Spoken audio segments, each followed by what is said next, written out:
And so the way you build a business here, as far as I see it, is to have a moat related to data and also have a moat related to the actual operation or provision of a particular service. And so I think training is a really excellent one, especially if you can allow other people to deliver training through what you do. And that's starting to become more of an emphasis for what we do here and becoming more clear as the right way to do it. And then the other one is to provide a direct relationship with a customer through, for instance, like a tablet-based experience. That comes with all these other risks. And of course, startups are better positioned to be able to take these risks than big companies. Welcome to the Vertical Space, where we explore the ideas and people shaping the future of aerospace. We are your hosts, Jim Barry, Peter Shannon, and Luka Tomjanovich. Let's dive in. Hey everyone, welcome back to the Vertical Space and our conversation with Alex List, the CEO and founder of FlyShirley, a startup developing an AI copilot to assist pilots in the cockpit. Alex describes Shirley, an AI copilot aimed at flight training and cockpit assistance, and argues defensible aviation startups need moats and proprietary data and an operating as service, plus direct customer relationships via a tablet experience. He gives a good overview of areas where AI could provide meaningful value in the flight deck. One particular compelling idea, which I thought was pretty cool, AI could give pilots arriving in an unfamiliar airport the equivalent experience of having flown there 1,000 times before. Thanks for being with us, Alex, and I hope everybody enjoys the conversation. Alex, welcome to the Vertical Space. It's great to have you on the show. It's wonderful to be here. Thanks for having me. You know by now that we start with a contrarian question. So what is it that few in the industry agree with you on? A lot of people think for pilot assistance that you actually need to have all the compute on an aircraft. Our take is that you actually just need ground-based frontier intelligence with an iPad just handling speech in order to have really excellent pilot assistance technology in the cockpit. The connectivity is good enough, and all you really need is a 56 kilobyte modem style connection. The second contrarian take is that we have all the ingredients today for a drop-in compatible autonomous flight in the current aerospace system. And so basically our take is that ATC is about communication and less so about coordination. And terminal is a really messy airspace to be in. And so rather than having a controller potentially need to have another keyboard in order to communicate with automated flight rules traffic, we believe you can actually automate ATC and pilot communications and scale towards automatic flight rules, turning it on behind the scenes as you scale these technologies. Okay, this is interesting. I look forward to unpacking this because it crosses two distinct architectures, one being what you're describing as a language problem and another one being a situational awareness problem, and you need both. We'll unpack this, but let's start from the top. There's a lot of talk, obviously, in the industry broadly about AI copilots and assistants and automation, et cetera. And you're working with similar technology in the cockpit. So what actually is currently the state of the art when it comes to AI being used in the cockpit? Okay, I think it's important to maybe start by talking about some of the basics here. I think one of the important aspects is that you can think of language models as being improvisation machines. You basically give them a script, give them a screenplay, and they're able to fill in various roles for you. And so one of those roles can be a co-pilot. The same sort of technology and sort of the basis that allows there to be these sort of things called prompt injection attacks and things like that, because a lot of them are related to identity and the screenplay of, hey, it's opposite day can affect things, but you're also able to take this and put it into a case that, hey, you're sitting next to a pilot, your job is to help somebody. One of the things that people do in order to give a personality a little bit more permanence, they basically can go and they do a tuning of that model. So the other aspect is that these models aren't necessarily that much smarter than individual people, but they do think a lot faster, and maybe think in air quotes there. And they never get tired and they're never really affected by turbulence. They also have crazy long-term memory. And so one of the things you need to do is supplement their deficiencies, which there are deficiencies, with steering and making certain information salient and providing tools. The basis for how you might think about how these technologies are used in a cockpit. Imagine sending a fax to a person on the ground with all the information about your information from your flight, and they have to go and help you decide, based on questions that you ask, based on the context, provide something useful. Okay, so with this in mind, what currently works with the pilot assistance technologies? What's really helpful are things that are easy to check but hard to look up. So, strategic and less tactical things. There's an example where we're flying recently from Sacramento, actually, back over to San Jose, and we're getting shadowing on our ADS-B in. You're getting those traffic alerts, just like traffic, it's, literally on top of you. And, we're asking, hey, Shirley, so what's going on here? The traffic shadowing. It's able to go and find a service bulletin that it's related to. And then we're like, why does it show up only now and not on the previous flights that we've been taking? And it, for instance, said one thing that was correct and one thing that wasn't correct. One of the things that it hypothesized was, hey, there might be a configuration change that you had in the aircraft or a software update that gone bad. Or the one maybe is related to TISB, sort of rebroadcasting of primary surveillance targets into the ADSB system, that in certain areas that can actually be, the deduplication can actually be a little bit faulty on some of the ground technology, on some of the ground equipment. And actually that's a good idea. So it highlights an example where there's actually one piece of valuable information and another piece of information that's not that useful, with the pilot being in the seat, synthesizing it for strategic and less so tactical things. There's a whole implication related to training where these sort of systems work extremely well, which are related to storytelling. If you bring up scenarios, then you can put somebody in a scenario that you have a really good ability for these language models to be able to provide storytelling related to it. And you structure that with deterministic sort of analysis and put a large amount of structure around it. Now you've got something that's actually really useful. Alex, that's really interesting. Do you see the application of AI as a co-pilot being more viable right now in the simulation world versus the real-time flying? So that's one. And then number two, what's the low-hanging problems that can be addressed with that AI co-pilot? So in the training space, you're able to give instructors superpowers to be able to generate adaptive training to individual students. You can also go and record a flight as a student, upload it, have that debriefed and ready for your instructor to view it, who then can provide customized training content directly for your particular needs. Most people don't actually graduate with the minimum number of hours required for 141 or 61. And so there's an excellent opportunity to be able to apply these sorts of technologies in order to have people prepared to show up for their lessons. There's a whole technological piece related to how do you actually improve visual flying inside of simulations in order to make that possible. And all those things are slowly performing. People still prefer to use sims for instrument flying, but there's a huge opportunity there in training. There are some risks, and maybe we could talk about this a little bit later, related to using copilots in flight. But our experience flying around the Midwest and flying around California have really shown how useful these things can be related to finding alternates. And so what we found in figuring out your plans while you're flying, fundamentally, when you're in a single engine piston aircraft going to fly without flight through known icing capability, you're basically figuring out what you can actually accomplish on a particular flight most of the year, at least on the East Coast, and definitely when I was out in California recently. And you're taking off, you're filing a flight plan, you go and look at the routes that could potentially be possible. You ask the AI, hey, what are other people doing in this situation? It goes, finds out on Reddit, how do people normally cut into the Central Valley? And you're like, that's pretty good because that's my plan. You go and do the route. Of course, as soon as you do the route, it's either going to get accepted or not. But once you get airborne, you're going to get an entirely new piece of routing. And then you're immediately off to the races communicating with controllers in order to make sure you're at a particular altitude as you're going through. When problems come up and you're in the soup and getting bumped around by turbulence, it's not the right time for you to be going through a operating handbook to page 274, figure out the right page for this. The copilot actually Shirley just goes and finds it for you. I mean, it's a really helpful thing to be able to have whatever information you need. Or you're saying, hey, it's getting a little bit late. I haven't done my 3 landings that night. Let's go find a different place that has a crew car and, has the hotel we like and a different situation. Let's go figure it out. We ended up landing at Purdue, a great place to go spend the night, a little different, get to see the aviation energy there. These sorts of strategic questions, in addition to generalized problem solving and having a sort of an infinite memory and seemingly infinite memory and being able to look up information, small information frequencies, what did the controller clear you to, and things like that. Information at your fingertips makes it extremely useful while you're flying. What are some of the concrete tasks that AI in the cockpit can reliably handle today without supervision? Whether this is transcribing ATC or helping with checklists or, as you say, looking up frequencies, interpret weather perhaps. What are the things that it is good enough today at?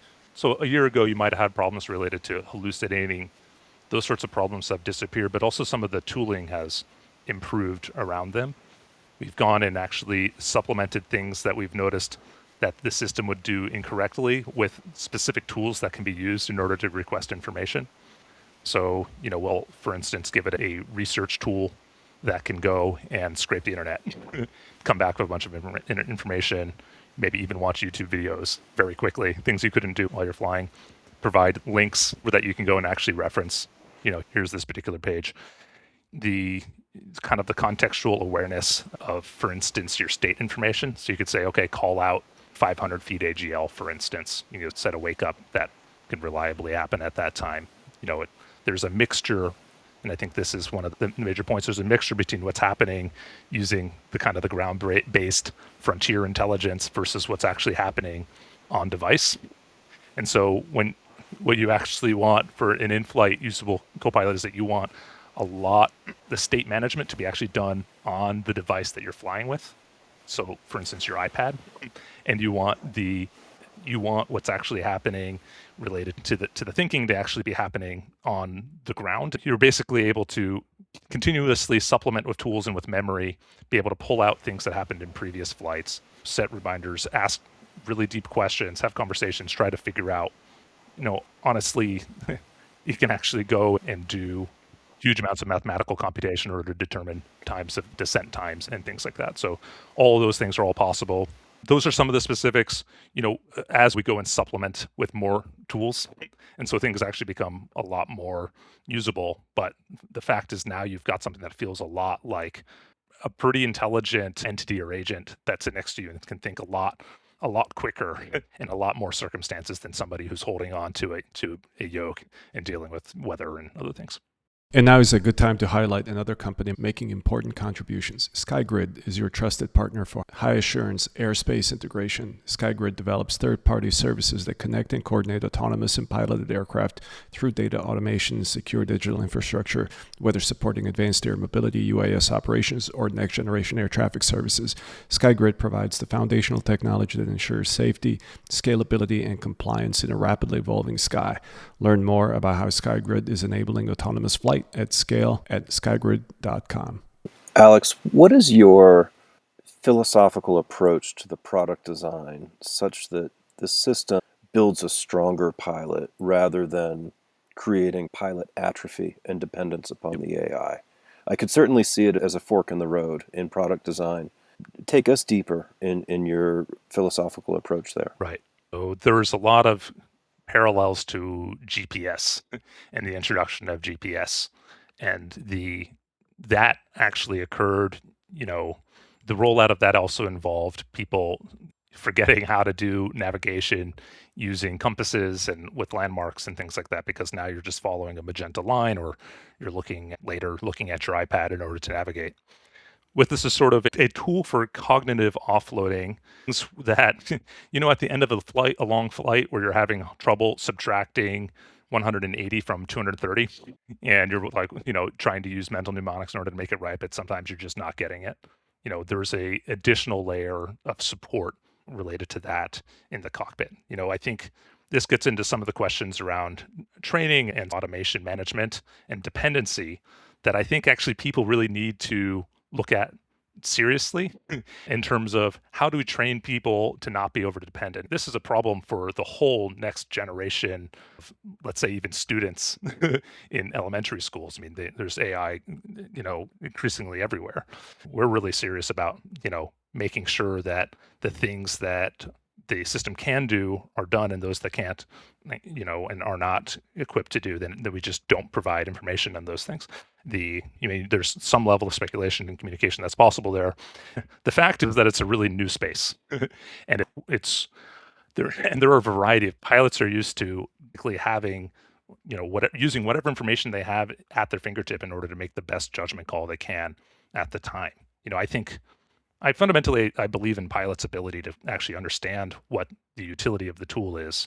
On the other hand, we're also being quite cognizant on how we roll this out, and we're beta testing this to make sure there are implications related to liability for the systems like this. And so, of course, all of these things are really important and are high levels of impact in the ability to actually roll out a system of this sort.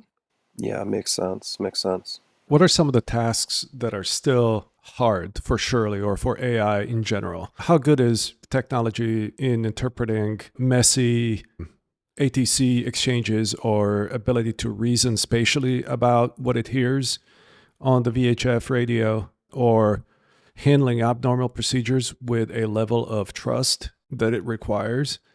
Yeah, this is a pretty interesting point. So the combination, this is actually interesting. So there's this view that this is a really good question. The adage that a picture is worth 1,000 words actually applies here too. So there's evidence that for language models, if you have a lousier image but a smarter model, that's actually better. It's able to give better comprehension of that image than if you had a really high quality image but a worse model. And there's a similar sort of effect that happens here with speech understanding, where you have a really brilliant model like that we're starting to have. You start to have the latest Anthropic models or OpenAI or Gemini models. They're starting to get extremely insightful. And then you can bring in even a lousy automatic speech recognition model by internet connected standards. And that kind of combination actually allows you to have pretty good comprehension. The model seems to know when the information that's coming to it is overcompressed. It's able to basically ask follow-up questions on it. So that aspect of it is pretty well, it's increasingly well solved versus some of the other related problems, which are that the models are fundamentally disembodied. So it's almost like you've got a voice in a box, right? Or receiving that fax. And, for instance, we're flying over Indiana, flying north, what's this oil refinery, off my right here. And it's going to pick up the one that is culturally most salient, unless it has a tool to be able to go search for points of interest. It's going to say, hey, yeah, the big oil refinery here is the one, right off the lake, right between Chicago and Geary. It can go and do cosines and sines all day, but it's not going to know what off your right means or at your 3 o'clock means currently. Another aspect is taxi chart understanding, where you would have a hard time having these models basically solve a corn maze, the sort of things that you used to do as a kid, take a pen and then draw through and get to the exit. And so, we're looking at essentially these offline language models, things that actually run on the aircraft. And we tried doing this. We took the best off-the-shelf open source model with the best compute that we could fit in an airplane. And it still wasn't as good as having a automatic speech model that we ran on an iPad using compute that's done on the ground. So, Alex, is your point that even if automatic speech recognition is bad, that a brilliant model can compensate for that?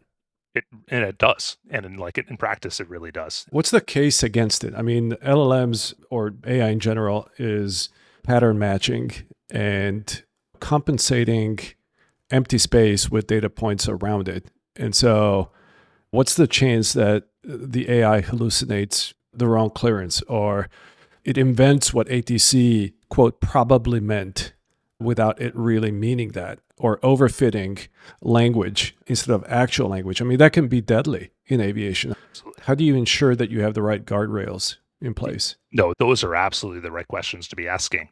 So what's really interesting is in the existing, if you look at design assurance levels and in systems that exist today, it's interesting that the most non-deterministic element in the air traffic control system is the one that's viewed as infallible. On the other hand, humans have skin in the game. So the pilots are actually flying in the airplane. They make the ultimate decision about what's happening. If you compare this to a kind of a flap actuator, right? And then the flap actuator either works or it doesn't. It's not in the position where it's going and saying, hey, there's icing coming up, and you might want to avoid this area or activate your de-icing system.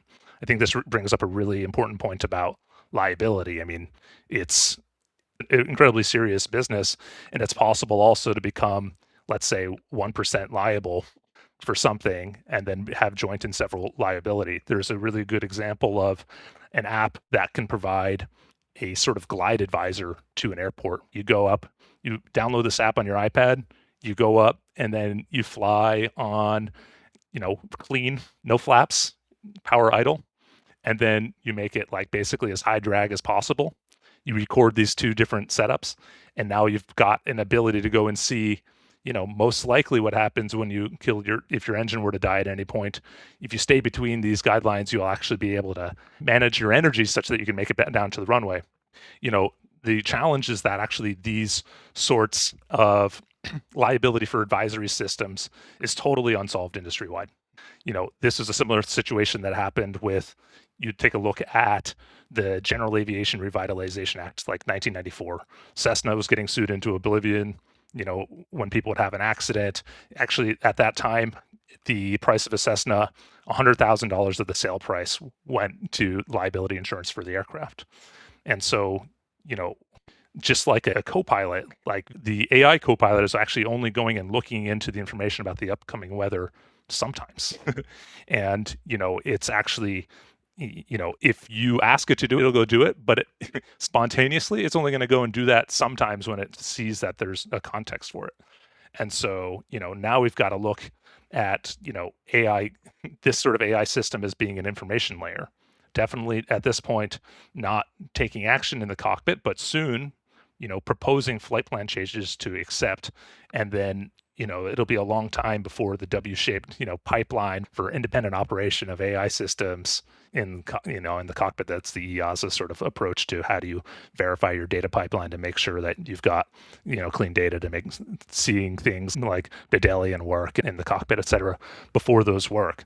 For now, a informational advisory system, that's a system that's providing feedback that then is monitored by a human. And this would be the same thing if you were to start to roll out these drop-ins for air traffic control. It would be exactly the same thing. It basically say, okay, let's start with summarization and let's start with transcription. The human will take a look at the transcript. Does this actually make sense given the context? Okay, if not, let's go take a look at it. And then the system could say, okay, given what was said, and here's what I recommend in terms of the course of action.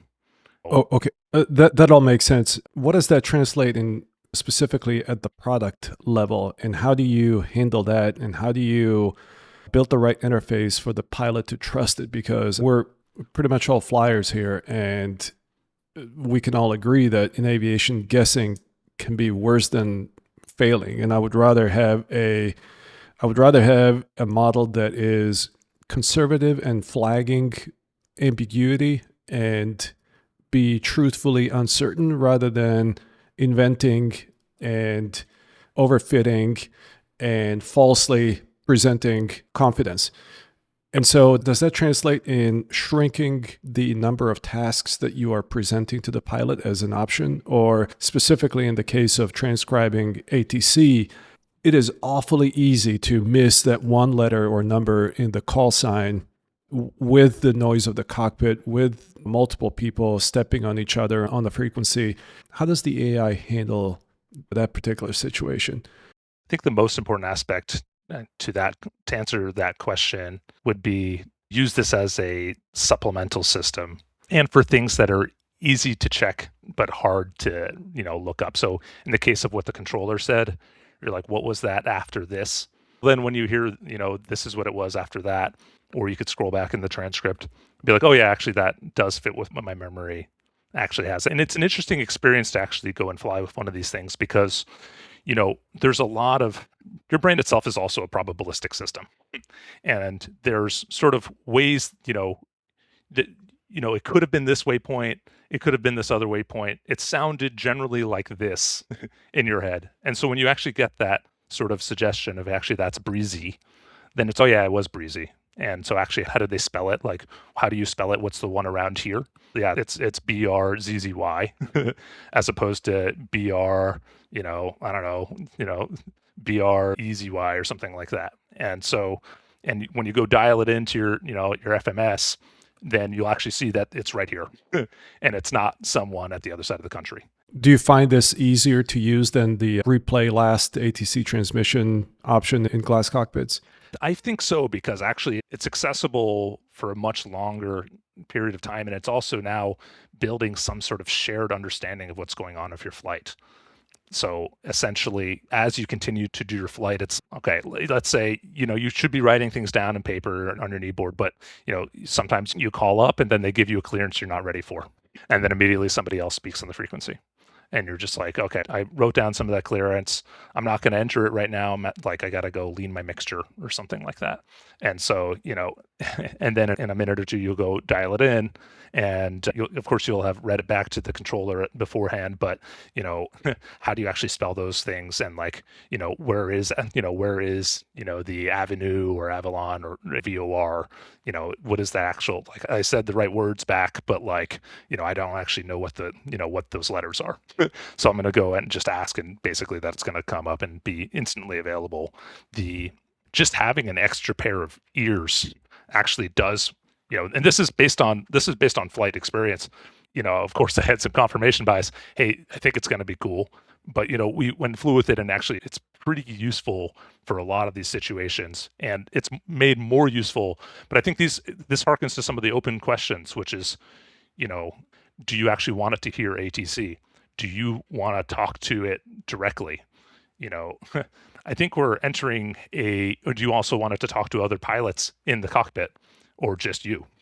And what, do you want it to be associated more so? Would people in the future want this to be associated more so with an aircraft to understand sort of the maintenance history of the vehicle, for instance, and be able to ask questions about the maintenance history and relay that to the pilot? Or would it be associated more so with a person? We're entering an era where a lot of people are working with AI systems on everyday basis that start to understand more and more about their individual lives. So, seems to be there's a likelihood that people are going to want more of an individualized type of communication experience. But we're going really carefully into this. I think that's the main thing I'd love you to take away from this question, which is, when there's an issue, we go and add that to our set of scenario-based testing that we have. And whenever there's an update to one of these models, we make a change to something related to the kind of the core structure. We go and back test it with everything we ever hit. When customer says, hey, this happened and it was weird, can you go look at it? Then we go and add it to the sort of that set. Because we're actually starting with flight training, and this is actually a kind of a newer part of our product is this in-flight kind of beta testing. And by the way, we vet the people before we let them go fly with this, because we know that there's a variety of types of pilots also in the world. Quick break. This episode is brought to you by UAvionics, the leader in ADS-B ground sensor networks, bridging crewed and uncrewed airspace for the future of aviation. Flightline is powering safer UAS and AAM operations as an automated data service provider, delivering real-time validated ADS-B surveillance of crewed aircraft directly into UTM systems. This enables seamless deconfliction, reliable BVLOS flights, and scalable integration into shared low-altitude airspace. Thoroughly proven in the FAA's Surface Awareness Initiative, Flightline is expanding rapidly, now operational at dozens of towers, with 55 more accelerating rollout as we speak. It's also FAA approved for APRT, which gives controllers precise web-based traffic views, reducing risks and boosting efficiency. Quick to deploy, cloud-supported, and already integrated with leading UTM platforms, Flightline is the trusted solution accelerating the next era of drone and AAM operations. Alex, you're in New York City right now. Let's say we got 10 GA pilots who fly in your area. They're on the line right now, let's say. And we said, looks like AI has the ability to help in a couple of different ways. But if we got a whiteboard and we said, we want you to write down the 10 things where you are having a problem today that maybe AI could play a role in helping to resolve, whether it be in flight training or in real-time flying. What would be the top 5 that you think there would be some agreement on, where they may not know how the AI may work, but they're saying, these are either complicated problems that I have to deal with. It may relate to safety of flight, or it may be I can fly faster somewhere or more reliably. Again, regardless of how it was done, what would these 10 GA pilots generally agree on? I think the top 2, and this is funny because it's reminding me of the Wing episode where it's like, we thought people would want medical supplies in the bush, but it turns out they just wanted delivered coffee overnight, Right. Within 5 minutes or something like that. Right. So the top 2 things would be information from the entire internet, being able to go and distill that and provide that to you while you're flying. So with references, so ways of being able to check that. For what reason? Again, these are GA pilots. What's that value to them? Yeah. So I'm getting indications my alternator failed. What could have caused this? One, and do other people see this in this particular aircraft? Is it really that risky?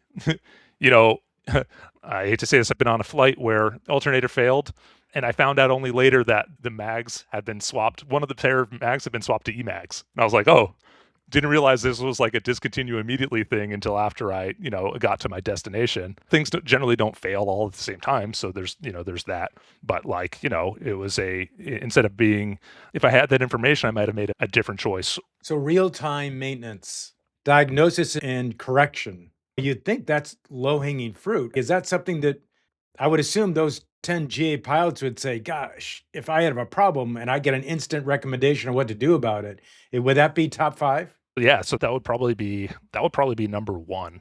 You have to always take it as a grain of salt because this information that's found is often from a variety of sources. So some of it's from Reddit, like the references will be, here's what these guys are saying on Reddit. And then some of it is like from actual POHs that are found, and actually some of it's from your POH, right?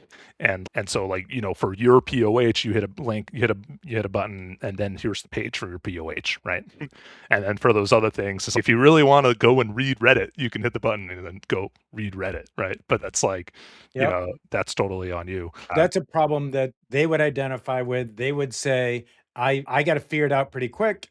I try whatever I have in the flight deck right now. But boy, if I could get a better diagnosis and a better recommendation of what to do about it, and then we'll worry about how that could be better refined and more exact and more at another time. So what's another 2 or 3 problems that GA pilots in the New York area would say, I could use some help on? This technology can give pilots local knowledge and familiarity in an area where they're not accustomed to flying, so that they can fly the way the pilots that are based at those airports already know how to fly. So when ATC pronounces a waypoint, your system could just listen for a week on every ATC channel in every different region and understand how do the controllers pronounce the waypoints. And we're not guessing with phonics, we're definitively mapping those call-outs to the actual waypoint. Or when ATC gives you a VFR visual waypoint as part of the traffic pattern or something, a new pilot to the area has to say, I'm unfamiliar, and then they have to get a bunch of hand-holding from the controller in order to figure out where they need to go.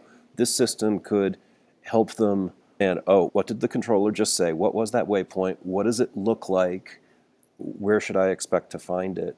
Yes, you can, with more workload staring at the sectional, you can piece those things together, but it's not nearly as easy as if you're already familiar with the area. And I could see a system like this helping with local familiarity of things like that, including noise abatement procedures and all of the ins and outs, all the fine print that you might see around an airport about no touch and goes after sunset and all these other things. It's not about making you a better pilot according to the regs. It's about making you a pilot who is proficient in that local area and as familiar with how things work there as any other pilot there. That's intuitively, that's where my head goes on this. So having the familiarity of flying 1,000 times to an airport versus I'm about to fly to an area where I've never flown it, what are the net benefits of having that capability of having flown it 1,000 times? So one, you mentioned noise abatement. So I know the sensitivity. We were talking about HPN earlier. Come on, flying there, you got to be really mindful of the noise abatement policies of HPN. What are the other results that come from that familiarity? So you've got basically, those are the experiences I also had in Oakland recently. Here, what are the visual waypoints for Oakland? Also flying down to Santa Monica, basically, hey, when does this airport actually close? I'm sure there's like a time limit, and they're like, actually, it's just about engine starts and takeoffs. Don't worry about it for landings, right? The implications are that actually points of interest in PIREPs are going to become a lot more accessible. Imagine like you look at ForeFlight right now, and you have a section that gives you notes on from individual pilots and remarks on particular FBOs and things like that. Imagine that on steroids, being able to say, okay, why do you go here? I go here for the burger, and et cetera, et cetera. So you'd be able to bring in that knowledge and say, hey, be aware that the credit card, the credit card terminal is actually not working on this fuel farm right now. So you have to go during the day and actually pay. So, the folks that I talk to in air traffic control are also, they say, hey, something like this could actually help with being able to get more PIREPs, being able to spread that knowledge around. And I think, those are some of the second order benefits. The immediate sort of n is equal to 1 benefits, you're the only person using this, also include things like checking your mathematics. I think a lot of pilots would enjoy that because many of them have made mistakes related to how do you actually enter a pattern, or, just remembering things, talking things through, out loud with a little bit of a backup when things go wrong. I think that is a major thing. I mean, you see in aviation, have the adage is like there's old pilots and there's bold pilots and no old bold pilots. There are situations where, talking through a particular circumstance and figuring out those outs are actually useful for figuring out how to avoid the worst scenarios. And I think one other aspect to add in terms of what Peter said is flying into different jurisdictions also includes things like machine translation. And so now, of course, people can do phraseology. And so you get the ICAO phraseology when you fly up to Montreal, but you're not actually hearing what the other aircraft are doing.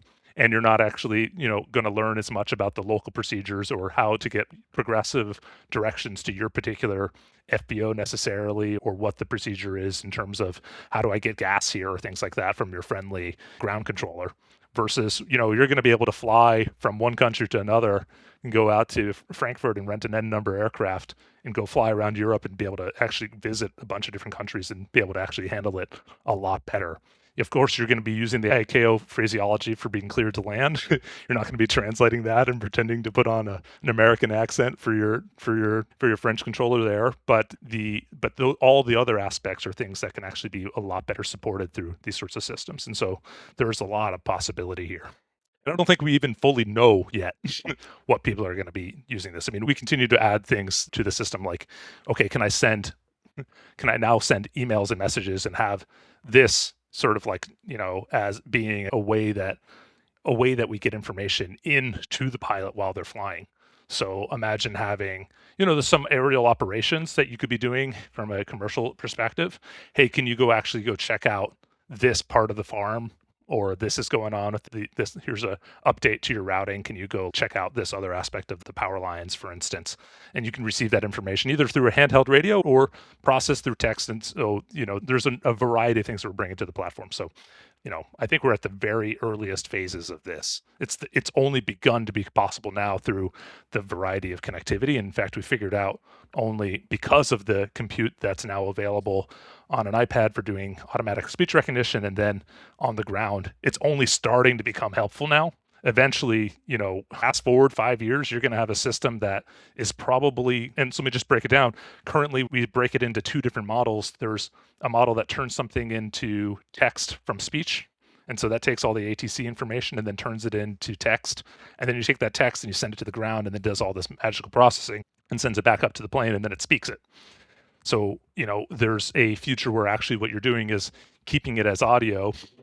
And when you keep it as audio and then you actually turn it into a mathematical representation that's not text per se, but if you can turn it back into the audio, that sort of deal is a compression algorithm. Then when you are able to do this, you get a lot more performance and you might be able to have a very kind of engaged conversation in the cockpit that's able to understand a lot more. So this is only the very beginning, and I think the performance is going to increase. I think the real question is like, how do you provably build out a system that works really well for pilots and also gives reassurance that it works in an excellent way? And I would also add, how do you make the leap between treating aviation and flying as a language problem by turning ATC into words and analyzing words and turning that into a situational awareness, into something that understands geography, that understands the relative position of all the prioritized aircraft around own ship and with respect to terrain and airspace and all of these things. Is that a natural evolution of language models? Is that an interface or an architecture problem, or how do we make that leap? I think so. I mean, it's now a good time to, I mean, I would love to talk to you a little bit about a vision for how you could actually get automated flight rule traffic in the NAS in a way that's compatible with the existing system.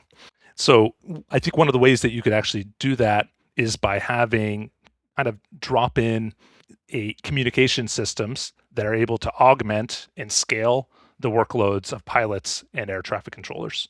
You go and provide a voice-based interface that's totally reverse compatible with the existing voice-based interface. And then actually you go in and you start to automate and scale out a lot of the work. One of the things that's really interesting to me, especially listening to your podcast, is that automated flight rules, use space, and the like are being designed for the future workloads, which are really important and are going to be large. And it's a process of building alignment and getting all the nerds together in the room to make sure that when you have this amount of traffic, that you're not going to have problems.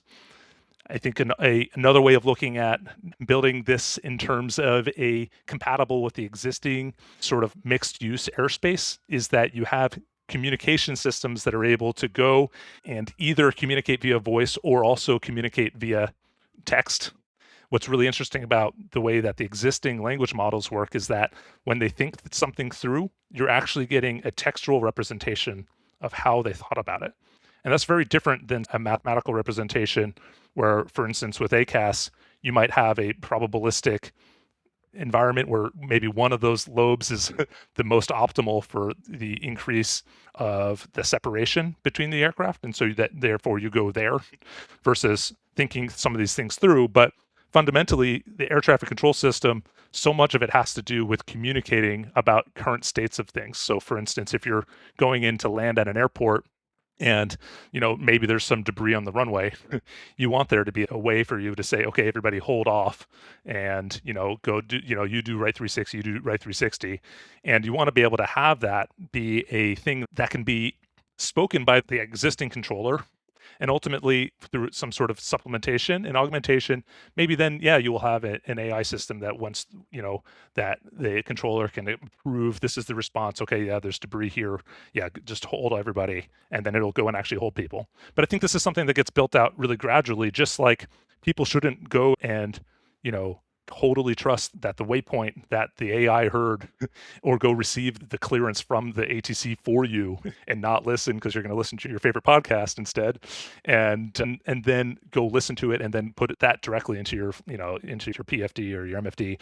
And instead, actually, I think people build out this trust slowly, just like the use of AI tools is actually scaling out the efficiency and the controllers and the remote pilots gradually. And I think this sort of builds a combination where ultimately you can start to use digital interfaces in order to be able to transmit that same information on the back channel and have some of those things be automated. So the automated flight rules concept is excellent. You have different interactions with different vehicle classes. So for instance, if you have VFR and automated flight rules, you probably need to give a big space for somebody doing their, their city tour or, spontaneously doing a left 360 over 10,000 feet over Chicago. And if you're interacting with IFR traffic, probably a little bit less separation. If you're interacting with other automated flight rules traffic, really close separation, maybe right behind somebody and behind them in their wake. But I think the way that you get to being able to support that in extreme mixed scenarios and extreme mixed airspaces is to be able to have voice systems that are reverse compatible, because they work today as you scale out remote pilots, which is being done, and then controllers, which is an effort to be done currently. Since we're talking about automated flight rules, now is a good time for a short segment with our sponsor, SkyGrid. Here's a quick conversation between Jim and Brendan from SkyGrid on how to scale air traffic management in advanced air mobility. Brendan, how can we scale air traffic management to support advanced air mobility and autonomous aviation?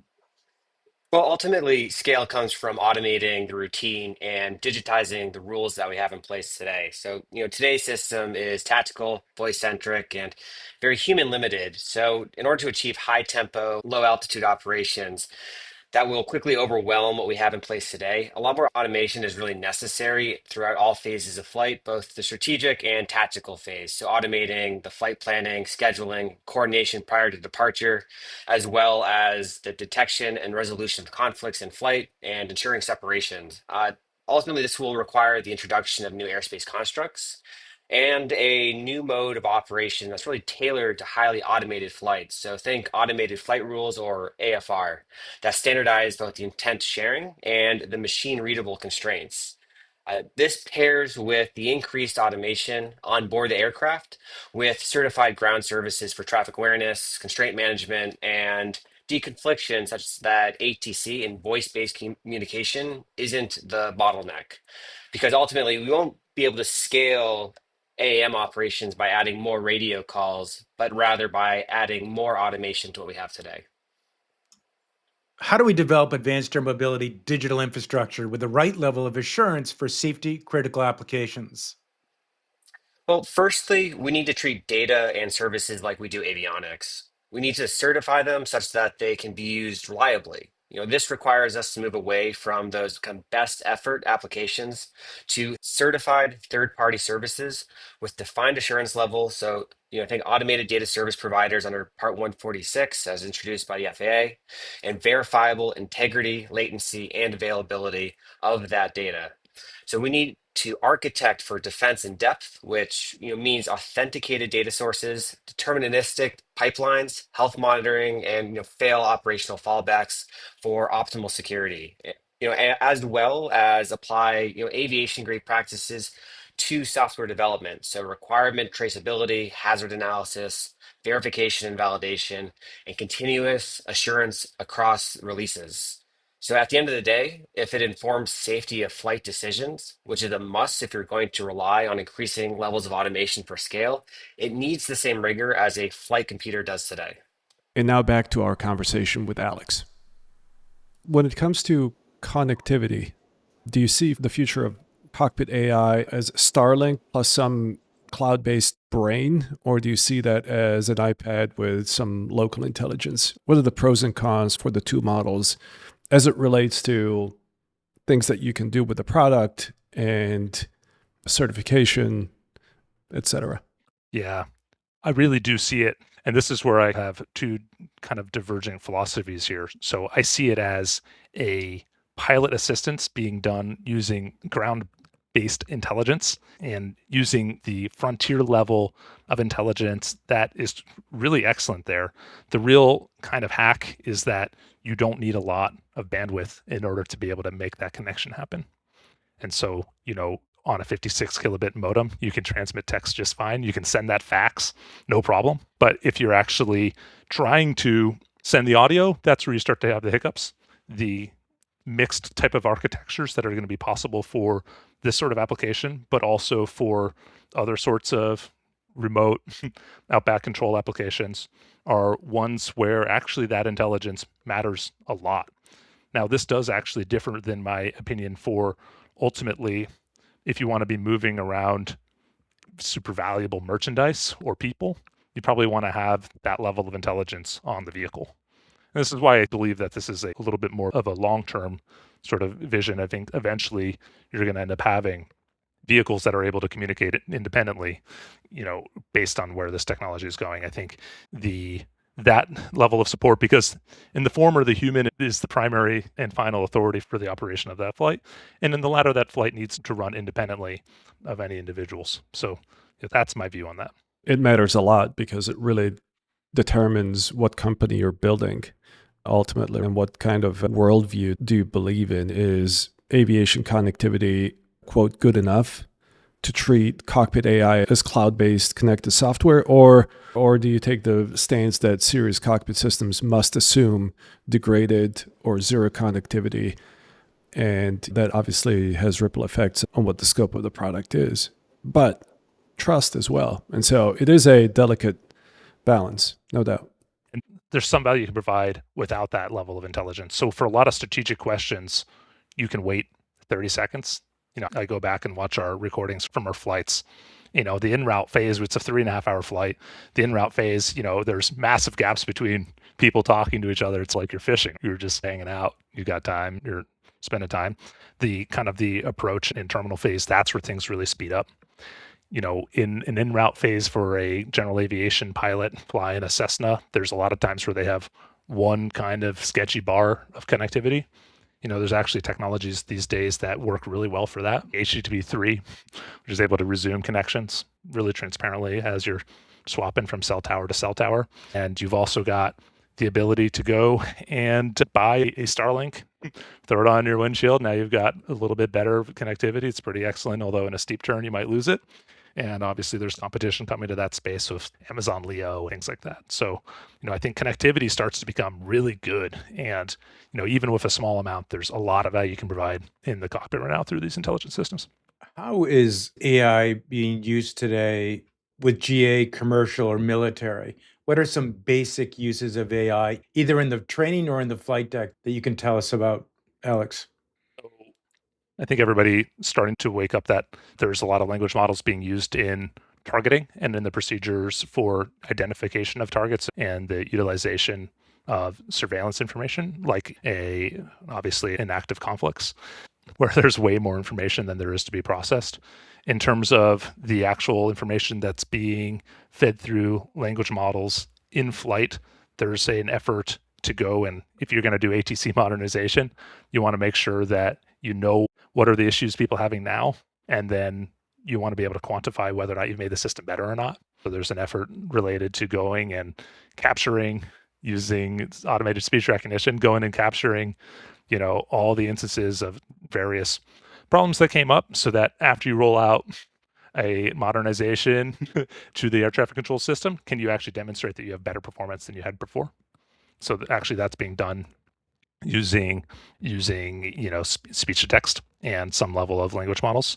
And there's also of course just a number of civilian based apps that are using AI in order to analyze flight track information, and there's give you a push notification when something's going on, some like hot pursuit on a tarmac or something like that. Then there's of course what we're also doing, which is related to training, which is our primary effort. And so we actually go and provide a system of building out curriculum and then delivering that. We can go and automatically generate, curriculum to a particular spec. One of the things that's interesting is that we didn't expect this, but we actually found that instructors are, we thought, hey, we'd build a curriculum, then people would go and use it. It's actually instructors want to use the system to go generate their own curriculum and then provide it to their students. And so that's another sort of avenue for all of this.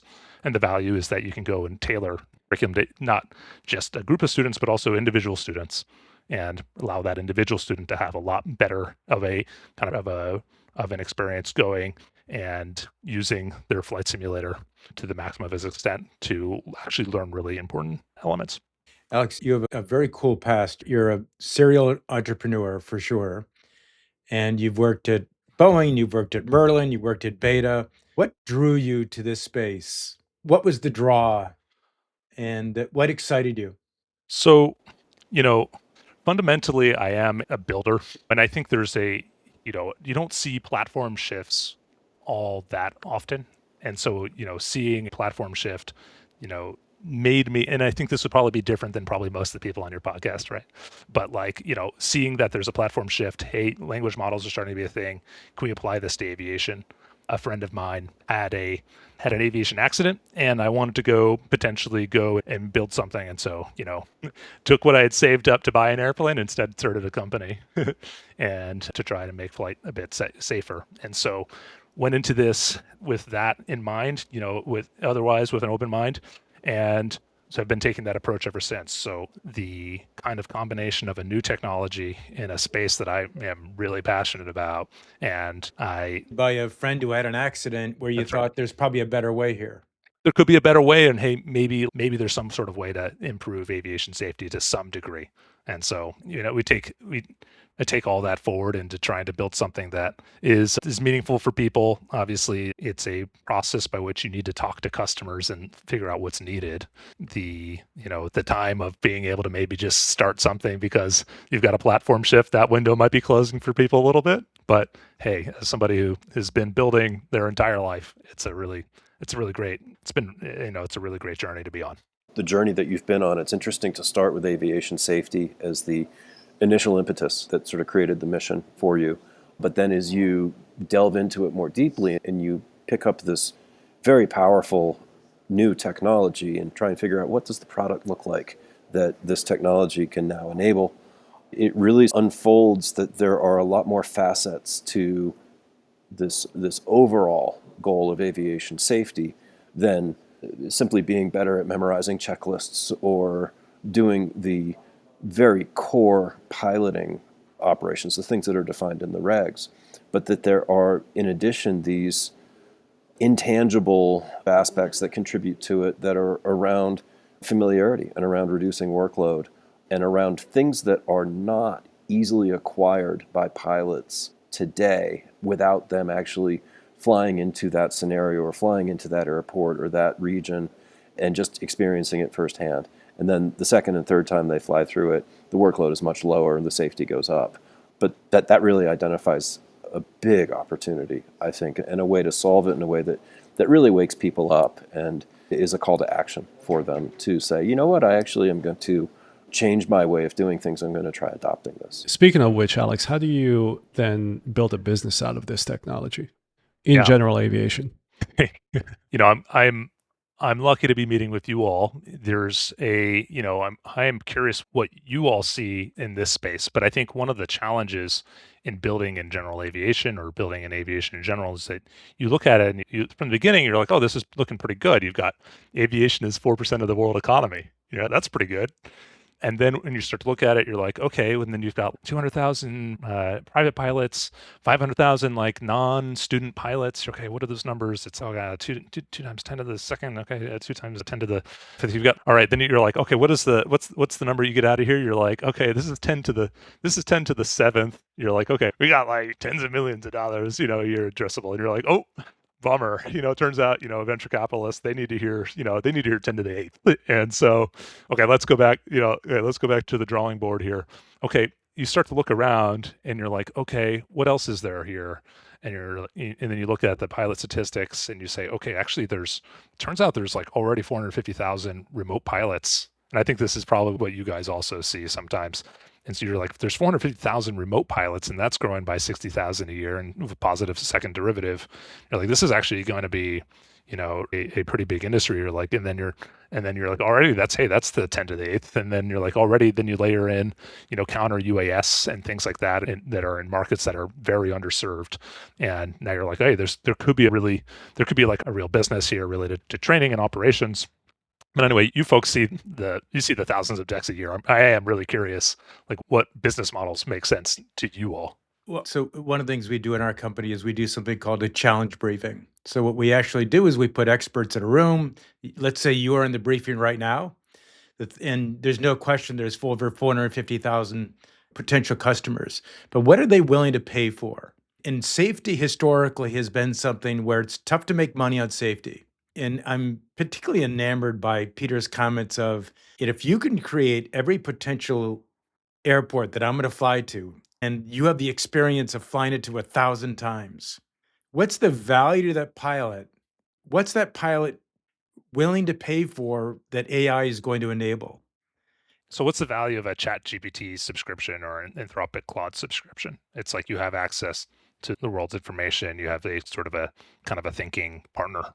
And actually, what's really interesting is that we've taken a lot of the value there and tailored it to a really specific application, which is, aviation. We've put a lot of work into making sure that that information is delivered in a way that is reliable and also suitable to the context. There's a lot of work that goes into synchronizing voice in and out of ATC and interruptions in ways that kind of work within a cockpit context and environment. So there's that aspect. There's the training aspect, which is starting to come together in terms of what it's going to look like. And a lot of that looks like, hey, there's a lot of organizations that actually do training and they want to go and provide that training to other people. It's interesting that the types of folks that come out are varied. So we've got a partnership with Sporties. We've been doing some visual training for people. And then we're also developing some instrument scenarios together that's going to be available from them on Shirley. We've got it's a variety, right? Because you also have people who are, enthusiasts for aircraft and want to teach people their way to go and actually start up an aircraft that they might find in DCS or something. And then they offer that as a curriculum. And then there's there's a lot of flight instructor and flight instructor programs, flight instructors who are associated with programs that have quite a number of students and they want to build curriculum. And so that's one aspect of training that's starting to work out. There's starting to look at the UAS space too, because we can go and deliver to service members that might be in a barracks, the tactics and the strategies being used in warfare are changing really quickly, specifically because of the Russia-Ukraine conflict. And these are things that people actually need to become, the skills atrophy, but we can actually go and deliver the modern tactics through a kind of an iPad that somebody has already in the barracks there. So, I think it's, what's really interesting is that we're figuring out just like as a startup goes, but it's, I think, a really interesting time to be doing this. And if you're making, let's say, 30 million a year in a couple of years, where is 80% of your revenue coming from, do you think? You or companies like yours? Yeah, no, that's a good one. So, I think there's a really good opportunity. There is a really good opportunity in flight because that's one product that you scale out.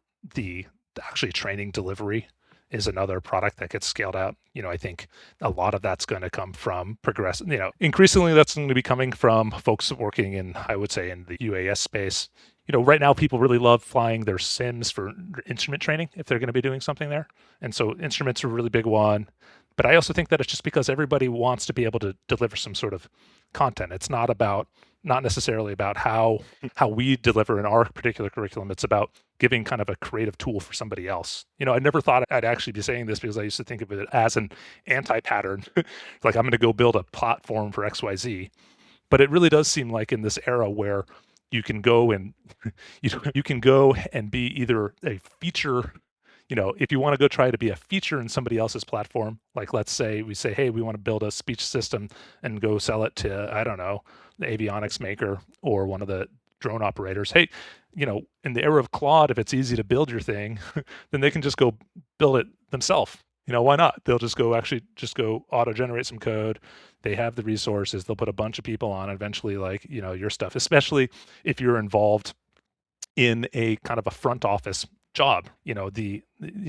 Shirley ends up being a front office type of, actor because of, there are trades and there are behavioral emphases that kind of, that we put in order to make it, in order to work stably within our system that end up being opinionated.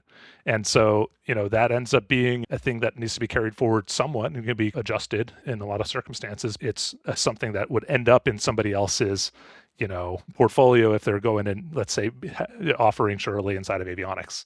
And so the way you build a business here, and as far as I see it, is to have a moat related to data and also have a moat related to the actual operation or provision of a particular service. And so, I think training is a really excellent one, especially if you can allow other people to deliver training through what you do. And that's starting to become really more of an emphasis for what we do here and becoming more clear as the right way to do it.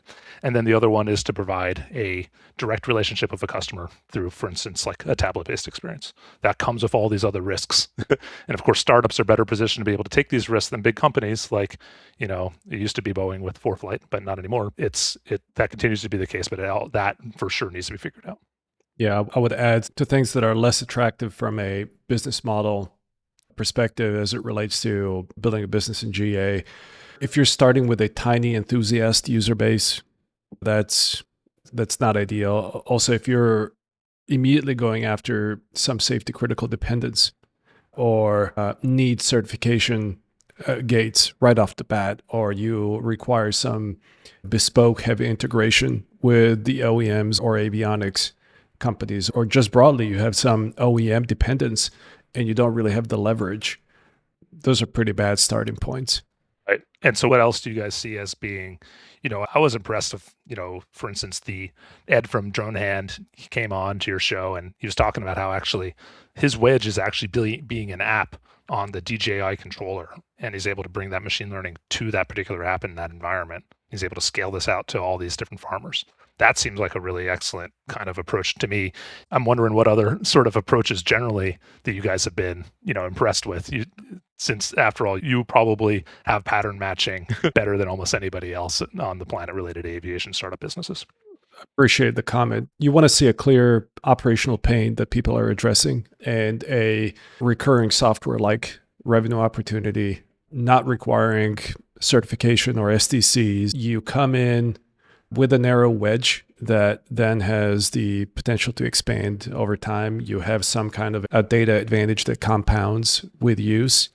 Yeah, those are the things that I would flag. And also avoiding the failure mode of becoming a services company in disguise, where you start with a genuinely interesting technology, but because of the market fragmentation and slow rate of speed and regulation and a conservative buyer base, you end up being pulled into different bespoke type of work. And your revenue does come in, but it's all services heavy. Your gross margins are nothing to write home about. And your scaling is constrained by labor, right? Those are the things that, as a VC, are flags, red flags. Yeah, that's really interesting. I do want to say my gut reaction right now, and I've partly phrased it with the questions I'm asking. What are the problems you're solving now? What's the user group you're targeting? What are the problems they have? My sense is they're pretty meaningful problems, both on the efficiency side, the safety side, and then list that out. And then my guess is there's low-hanging fruit there. Where's the low-hanging fruit that you could address? And ideally, you're doing it through some kind of a software solution versus services-based, as Lucas said. But I'd start with that. And if you can address that, you can articulate that, you get a lot of head nodding from GA pilots in that area.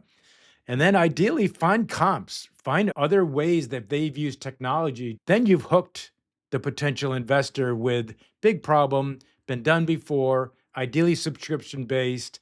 Now you got my attention. And I respect that you're leaning into something here and you're trying to create a new way. And the first guy through the wire is the bloodiest, but I respect that you're trying to solve what seems to be some meaningful problems. I know this isn't Shark Tank here, so we can keep it like on topic. I really appreciate that, Jim. I think I am very curious. I mean, I think from your perspectives, you would be sitting at a place where you see everything, and just having that point of view to be able to bring something, I think is just really cool to be able to bring that into the podcast. On occasion to be able to bring in your particular insights because you have a lot of knowledge based on what you see. So I think, wherever you can bring that in, I would encourage that because you just have that, that expertise. Serial entrepreneur, very technical guy. You've been with some very cool companies. You've started cool companies. What message would you want to send out to our entrepreneurial audience? I would say that you have to fundamentally build something people want, and you need to take time and talk to your customers, talk to potential customers. A conversation with a customer is never a waste of time. Go have that conversation. I try to move most of my kind of non-customer related interactions to a very segmented part of my week. The rest of it is interacting with customers and building. Good for you. And so that's really my approach to it on how we do this. I think you're one way or another, just go talk to people. You'll go try to figure it out. So it's a journey. Good for you. Getting into it, man. We respect it. Awesome. Thanks for joining us, Alex. Thank you both. Thank you, all three of you. It's a real pleasure to join you here and look forward to continuing seeing your pods and talking to you folks going forward. Thanks for listening to The Vertical Space. We hope you enjoyed the conversation. The Vertical Space is brought to you by the Aspect Group and Radius Capital. The Aspect Group is a practitioner-led advisory firm focused on aviation technology and the better allocation of capital in the industry. Many aviation technologies look great in the pitch deck or in the 1-hour quarterly board briefing, but aviation is one of the hardest industries in the world to deploy new technology. So the real question is simple. Will it actually work in the real world of airlines, regulators, and operations? The Aspect Group helps investors, boards, and companies pressure test aviation technologies before major strategic decisions are made, whether evaluating an investment, launching a new capability, or scaling an existing program. Learn more at theaspectgroup.com. And Radius Capital invests in exceptional founders redefining aerospace and beyond. Visit radius.capital to learn more. The views expressed are those of the hosts and guests and did not constitute endorsement or investment advice. This podcast is for informational and entertainment purposes only. We'll see you next time in the Vertical Space.